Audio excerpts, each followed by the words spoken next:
أعوذ بالله من الشيطان الرجيم. بسم الله الرحمن الرحيم. يا بني آدم لا يفتننكم الشيطان كما أخرج أبويكم من الجنة ينزع عنهما لباسهما ليريهما سوآتهما إنه يراكم هو وقبيله من حيث لا ترونهم إنا جعلنا الشياطين أولياء للذين لا يؤمنون. اے اولاد آدم، ایسا نہ ہو کہ شیطان تمہیں بہکائے جس طرح اس نے تمہارے والدین کو بہکا کر جنت سے نکلوایا تھا اور ان کے لباس اتروا دیے تھے تاکہ ان کے ستر انہیں دکھا دے. وہ اور اس کا گروہ تمہیں وہاں سے دیکھتا ہے جہاں سے تم انہیں نہیں دیکھ سکتے. ہم نے شیطانوں کو ان کا سرپرست بنایا ہے جو ایمان نہیں لاتے. یہ سورہ اعراف کی 27 نمبر کی آیت ہے. اس سے پچھلی آیت میں لباس کے متعلق اللہ تعالیٰ نے بیان فرمایا کہ یہ ایک بہترین اور عظیم نعمت ہے جو انسانوں کو دی گئی ہے. اس کی قسمیں بتائی گئی اور اس کے فوائد اس میں گنوائے گئے. سب سے بڑے فائدے اور قسم جو ہے اس میں یہ ہے کہ وہ انسان کی ستر کو ڈھانکنے والا، اس کی شرمگاہوں کو جو ہے بچانے والا اور ڈھانکنے والا ہوتا ہے، اور زیب و زینت کا ذریعہ، اور موسم کے شدائد سے اس کو محفوظ کرتا ہے، سردی اور گرمی سے. اور دوسرا ایک لباس جس کا تذکرہ کیا گیا کہ وہ لباس التقویٰ ذالک خیر کہہ کر تقویٰ کا لباس. تقویٰ کا لباس یہ ہے کہ جیسا کہ یہ لباس دنیا کی شدائد اور سختیوں سے بچاتا ہے، زیب و زینت کا ذریعہ بنتا ہے دنیا میں، تو تقویٰ کا لباس آخرت کی جہنم کی آگ سے ہمیں بچا سکتا ہے. تقویٰ کا لباس زیادہ بہتر ہے، اس کا زیادہ لحاظ کرنا چاہیے. ایمان اور عمل صالح اور خوف خدا یہ تقویٰ کا لباس ہے، یہ بتایا گیا. اور اس میں پھر سے بنی آدم ہی سے خطاب کیا گیا ہے اس آیت میں بھی، ساری انسانیت سے، اور ان کو اس بات سے متنبہ اور آگاہ کیا گیا ہے کہ شیطان تمہارا کھلا دشمن ہے. وہ تم کو کہیں فتنے میں اور آزمائش میں نہ ڈال دے، تم کو بہکا نہ دے، جیسا کہ اس نے تمہارے ماں باپ کو بہکا کر جنت سے نکلوایا تھا اور ان کا لباس اتروا دیا تھا کہ ان کے ستر ان کو دکھا دے. شیطان کی فتنہ پروازیاں بہت زیادہ ہوتی ہیں اور اس کو اللہ تعالیٰ نے بہت طاقت اور قوت دے کر رکھا ہے، اور اس کی کچھ خصوصیتیں بھی ہیں جو اللہ تعالیٰ نے اس کو عطا فرمائی ہے، جو اسی آیت میں اللہ تعالیٰ اس کا ذکر فرما رہے ہیں. اِنَّهُ يَرَاكُمْ هُوَ وَقَبِيلُهُ مِنْ حَيْثُ لَا تَرَوْنَهُمْ. یعنی وہ اور اس کی قبیل کے لوگ، اس کے گروہ کے لوگ، اس کی جماعت کے لوگ تم کو تو دیکھتے ہیں لیکن تم انہیں نہیں دیکھ سکتے. تو اس وجہ سے کہ شیطان کو اللہ تعالیٰ نے جن کو آگ کی لپٹ سے پیدا فرمایا ہے، تو وہ ہمیں نظر نہیں آتا عام حالات میں. جب کبھی اللہ تعالیٰ چاہتے ہیں تو وہ استثنائی صورت ہے، ورنہ عام طور پر وہ ہم کو نظر نہیں آتا. تو یہ ہمارا ایسا نرالا اور عجیب دشمن ہے. اللہ تعالیٰ اس میں بتا رہے ہیں کہ وہ تم کو تو دیکھتا ہے لیکن تم انہیں نہیں دیکھ سکتے، اور تم پر وہ وار کرتا ہے، تم کو دھوکہ دیتا ہے، فریب دیتا ہے، مختلف انداز میں تم کو فتنوں میں مبتلا کرتا ہے. تو اس سے بچ کے رہنا چاہیے. اس سے بچنے کے لیے مختلف باتیں اور اس میں جو ہے اللہ تعالیٰ نے بیان فرمائی ہیں. تو شیطان کو ایسا دشمن بتایا ہے جو انسان کو تو دیکھ سکتا ہے مگر اس کا مشاہدہ میں نہ آنا، یعنی اس کو کوئی نہیں دیکھ سکتا، اس کے وجود کی نفی نہیں کرتا، جبکہ کائنات کا خالق اس کے وجود کی ہمیں خبر دے رہا ہے کہ یہ وجود ہے، اس کا ایک ہستی ہے. اور انسانی تاریخ میں خیر و شر کے جو معرکے گرم ہوتے رہے ہیں، اور دنیا میں شر و فساد کی جو گرم بازاری ہے، وہ اس بات کا بیان ثبوت ہے کہ ایک غیر مرئی شرنی طاقت اور شرپسند طاقت انسانوں کو بہکانے کے لیے ہمیشہ سے جو ہے موجود رہی ہے، اور شر و فساد پر ابھارنے کے لیے سرگرم عمل رہی ہے. دنیا میں دو طرح کے لوگ ہوتے ہیں. ایک تو یہ کہتے ہیں کہ یہ شیطان، یہ جن وغیرہ کوئی کچھ ہے ہی نہیں، کوئی مخلوق ہی نہیں ہے، کیونکہ وہ نظر نہیں آتی. بہت سی چیزیں نظر نہیں آتی تو اس کا مطلب نہیں ہے کہ اس کے وجود کا انکار کر دیں. کئی ایک ایسی چیزیں ہیں، ہم جو سانس لے رہے ہیں اندر اور باہر جا رہے ہیں، کیا وہ نظر آ رہی ہے؟ روح جو آ گئی ہے انسان میں اور جو روح نکلتی ہے، کیا وہ نظر آتی ہے؟ کئی ایسی چیزیں نظر نہیں آتی لیکن اس کا وجود ہوتا ہے، تو اللہ تعالیٰ اس میں بتا رہے ہیں کہ اس کا وجود ہے۔ جو اس کا انکار کرتے ہیں ان کو سمجھنا چاہیے کہ یہ بھی ایک مخلوق ہے اللہ تعالیٰ کی، دیگر مخلوقات کی طرح۔ اس حقیقت کے پیش نظر یہ خیال کرنا صحیح نہیں ہے کہ شیطان کا کوئی شخصی وجود ہی نہیں ہے، بلکہ یہ ایک تمثیل ہے، ایک مثال کے طور پر لوگوں کو ڈرانے کے لیے اور اس کے شر سے بچنے کے لیے یہ پیش کی گئی ہے۔ نہ شیطان کو اور دیگر اور ایک جو ہے طبقہ انسانوں کا یہ ہوتا ہے کہ وہ یہ سمجھتا ہے کہ وہ اللہ کا مد مقابل ہے، اس کو سب کچھ ساری طاقتیں دے دی گئی ہے، وہ جو چاہے کر سکتا ہے۔ ایسا نہیں کر سکتا، اس لیے کہ اللہ تعالیٰ ہی کی طرح اللہ تعالیٰ کی دیگر جو مخلوقات ہیں جیسی وہ بے بس ہیں، ویسی ہی جن بھی بے بس ہی ہیں، بے بس مخلوق ہیں۔ اس کو کچھ الگ طریقے کی طاقتیں اللہ تعالیٰ نے دی ہے، لیکن وہ اللہ تعالیٰ کے قابو سے باہر نہیں ہے، اللہ تعالیٰ کے قابو میں ہے، اور وہ اللہ تعالیٰ کے مد مقابل کبھی بھی نہیں بن سکتا، یہ سمجھ لینا چاہیے۔ جیسا کہ آتش پرست جو ہے، جو آگ کی پوجا کرنے والے جو لوگ ہیں، پارسی مجوسی جسے کہا جاتا ہے، انہوں نے ایک نام گھڑ کر رکھ لیا ہے اہرمن۔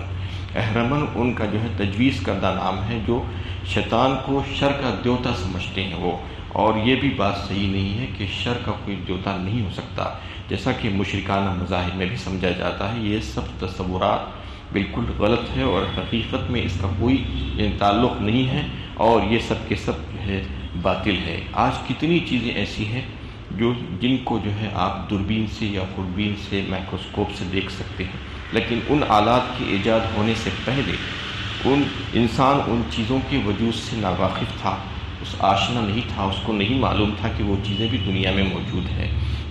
کسی ایسی چیز کی نفی کرنا جو انسان کے تجربے میں نہ آئی ہو کوئی معقول بات نہیں ہے، لہذا یہ سمجھنا چاہیے کہ جن اللہ تعالیٰ کی ایک مخلوق ہے، دیگر مخلوقات کی طرح وہ بھی جو ہے بے بس مخلوق ہے، جبکہ اس کے وجود کی اطلاع ہمیں اللہ تعالیٰ کے پاس سے بالکل باوثوق ذرائع سے مل رہی ہے۔ تو اس آیت میں اللہ تعالیٰ نے جو واضح فرمایا کہ وہ فتنہ پرور ہے، وہ فتنے میں ڈالتا رہتا ہے۔ تمہارے ماں باپ کو بھی اس نے فتنے میں ڈال کر جنت سے نکلوایا، ان کا لباس اتروایا، ان کی سطر ان کے اوپر کھلا دی، تو تمہارے ساتھ بھی وہ ایسا ہی کر سکتا ہے، اس کا تو کام یہی ہے۔ تو اس کا زور کس پر چلتا ہے؟ جیسا کہ وہ اس کو اللہ تعالیٰ نے بہت قوت اور طاقت دے کر رکھی ہے انسانوں کے مقابلے میں، وہ آسمانوں تک جا سکتا ہے، اس کو اللہ تعالیٰ نے بڑی بڑی عمریں دی ہیں، اور اس کے لیے فاصلے کوئی چیز نہیں ہے، لمحوں میں وہ فاصلے طے کر لیتا ہے ہزاروں میلوں کے۔ تو اس طریقے سے بہت سی ایسی قوتیں اور طاقتیں اللہ تعالیٰ نے اس کو دی ہیں جس کے ذریعے سے وہ انسانوں کو گمراہ کر سکتا ہے۔ لیکن گمراہ کن کو کر سکتا ہے، کن پر اس کا داؤ چل سکتا ہے، اللہ تعالیٰ نے خود اس آیت کے اگلے حصے میں بتا دیا کہ وہ لوگ جو اس کو اپنا دوست بناتے ہیں، وہ لوگ جو ان سے مدد طلب کرتے ہیں، اس سے جو اللہ تعالیٰ پر ایمان اور یقین اور بھروسہ نہیں رکھتے، اس کے اوپر اس کا داؤ چلتا ہے ان لوگوں کے اوپر، اور اس کی قوت والا جو ہے وہ انہی لوگوں کے لیے ہے۔ ورنہ جو ایمان والے بندے ہیں، جو اللہ تعالیٰ پر یقین رکھتے ہیں، جو اللہ تعالیٰ کی طرف رجوع کرتے ہیں، ان لوگوں پر اس کا کوئی داؤ نہیں چلتا۔ ان کید الشیطان کان ضعیفا فرمایا ان لوگوں کے لیے، یعنی اس کا داؤ بہت کمزور ہے، مگر بہت کمزور ہے ایمان والوں بندوں کے مقابلے میں۔ انما سلطانہ الذین یتولونہ والذین هم بہ مشرکون، سورہ النحل 14ویں پارے میں اللہ تعالیٰ نے بتایا کہ وہ اس کا زور تو انہی لوگوں پر ہے جو ایمان نہیں رکھتے اور جو شرک کرتے ہیں اللہ تعالیٰ سے۔ انہ لیس لہ سلطان علی الذین آمنوا وعلی ربہم یتوکلون فرمایا اسی صورت میں، یعنی اس کا کوئی زور ان لوگوں پر نہیں ہے جو ایمان والے بندے ہیں، جو اللہ تعالیٰ پر بھروسہ رکھنے والے بندے ہیں۔ تو اس میں یہ بات جو ثابت ہو گئی کہ ایمان والے بندوں پر اس کا زور نہیں چلتا، اور جو ایمان لانے والے بندے نہیں ہیں اس پر ان کا زور چلتا ہے، لیکن اس سے بچنا بہت مشکل ہے۔ اس کے لیے اللہ تعالیٰ نے آگاہ کیا ہے، تنبیہ کی گئی ہے کہ کہیں تم کو وہ فتنے میں نہ ڈال دے، مختلف قسم کی فتنوں میں وہ ڈال سکتا ہے انسانوں کو، اس کے ساتھ ساتھ چل رہا ہے، انسان کے ساتھ لگا ہوا ہے شیطان ہمیشہ، چاہے کوئی کتنے درجے کا کیوں نہ ہو۔ کوئی یہ نہ سمجھے کہ میں تو بہت اچھا ہو گیا ہوں، اب مجھ کو جو ہے کوئی نہیں بہکا سکتا، مجھ کو کوئی گمراہ نہیں کر سکتا، یہ سمجھنا غلط بات ہے۔ شیطان ہمیشہ زندگی بھر انسان کے ساتھ لگا ہوا رہتا ہے، اس کی موت تک، موت کے وقت بھی آ کر اس کو دھوکہ دینے کی کوشش کرتا ہے، اس پر حملے کرتا ہے کہ وہ ایمان کے بغیر ہی یہیں سے چلے جائے۔ اس طریقے سے اس کے حملے مسلسل جاری رہتے ہیں۔ تو اس سے بچنے کے لیے کیا کرنا چاہیے؟ سلف و صالحین نے بتایا کہ اس سے بچنے کا ایک ہی طریقہ ہے، کیونکہ وہ ایسا دشمن ہے کہ وہ تم کو نظر ہی نہیں آتا، تم کو دکھتا نہیں ہے۔ جو دشمن تم کو دکھتا نہیں ہے تم اس سے مقابلہ کیسے کر سکتے ہو؟ مقابلہ کرنے کی کوئی صورت ہو ہی نہیں سکتی وہ۔ ہاں ایک ہی صورت ہے، وہ یہ کہ اس ہستی کی پناہ میں آ جاؤ جو سب کو دیکھتی ہے، اس مالک کی پناہ میں آ جاؤ جو ساری مخلوقات کو دیکھتی ہے اور دیگر مخلوقات اس کو نہیں دیکھتی۔ شیطان اور جن بھی ان کو نہیں دیکھ سکتا، کوئی دوسری مخلوق ان کو نہیں دیکھ سکتی، وہ سب کو دیکھتے ہیں، سب ان کے قابو میں ہیں۔ تو ان کی پناہ میں آنے کا طریقہ کیا ہے؟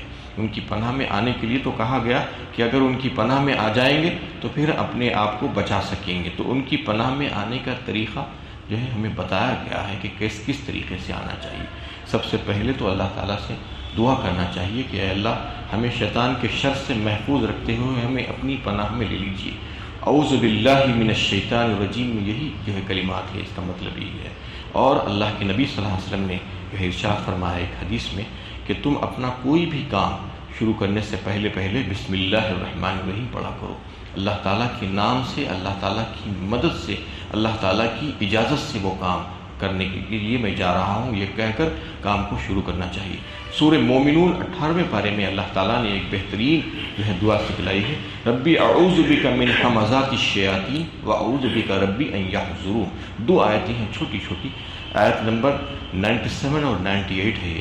اس میں جو ہے اللہ تعالیٰ سے بندہ دعا مانگتا ہے کہ اے میرے پروردگار، میں آپ کی پناہ چاہتا ہوں شیطان کے وسوسوں سے۔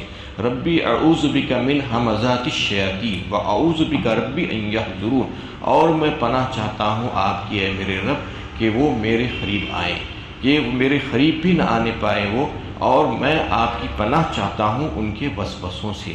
تو یہ مسلسل جو ہے بندے کو دعا کرنی چاہیے اللہ تعالیٰ سے۔ ایک تو یہ ہوا کہ دعائیں کرنا، اور دوسرے یہ کہ اپنے آپ کو اس قابل بنانا کہ اللہ تعالیٰ تم کو پناہ دے سکیں۔ اللہ تعالیٰ کس کو پناہ دیتے ہیں؟ ہر ایک کو تو پناہ نہیں دیں گے، صرف زبانی جمع خرچ سے تو پناہ ملنے والی نہیں ہے۔ پناہ میں آنے کے قابل بھی بن جانا، ہم پناہ میں آنے کے قابل بننے کا مطلب یہ ہے کہ ہم اللہ تعالیٰ کے فرم بردار ہو جانا، اللہ تعالیٰ کی اطاعت گزار اور حکم بردار ہو جانا، اللہ تعالیٰ نے ہمیں جن کاموں کا حکم دیا ہے ان کو ہم کرنے والے بن جانا۔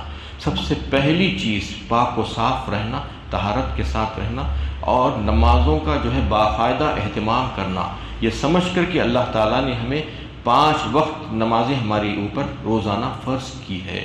یہ کرنے سے سب سے پہلے جو ہے اللہ تعالیٰ کی پناہ میں آ جاتا ہے بندہ، کیونکہ اللہ تعالیٰ اپنے جو بندے اس کی طرف رجوع کرتے ہیں، روزانہ اس کے ساتھ لگے ہوئے ہیں، اس کی حفاظت فرماتے ہیں، اس کو شیطانوں کے حوالے نہیں کرتے۔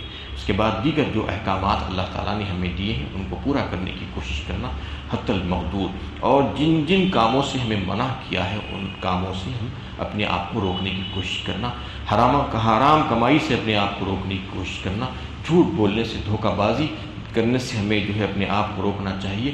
وہ تمام کام جن کو اللہ تعالیٰ نے حرام قرار دیا ہے ان سے ہمیں اپنے آپ کو اجتناب کرنا چاہیے۔ یہ سارے کام اگر انسان کرے گا تو پھر یقیناً اللہ تعالیٰ کی پناہ اس کو حاصل ہو جائے گی، وہ پناہ حاصل کرنے کے قابل ہو جائے گا، اور پھر اللہ تعالیٰ سے مسلسل دعائیں کرنا، دعائیں مانگنا، وہ تسبیحات، وہ مسنون دعائیں جو اللہ کے نبی صلی اللہ علیہ وسلم نے ہمیں سکھائی ہے، وہ اگر کر لے گا، اور پھر روزانہ آپ صلی اللہ علیہ وسلم نے ہمیں صبح اور شام کے جو وظائف بتائے ہیں، جو حصار بندی کے جو طریقے بتائے ہیں، وہ اگر ہم پورا کر لیتے ہیں تو پھر یقیناً اللہ تعالیٰ کی مدد ہمارے ساتھ رہے گی، اور وہ ہمیں شیطان کے حوالے نہیں ہونے دیں گے۔ اللہ تعالیٰ سے دعا ہے کہ اللہ تعالیٰ علم و عمل کی توفیق عطا فرمائے۔ آخر دعوانا الحمدللہ رب العالمین۔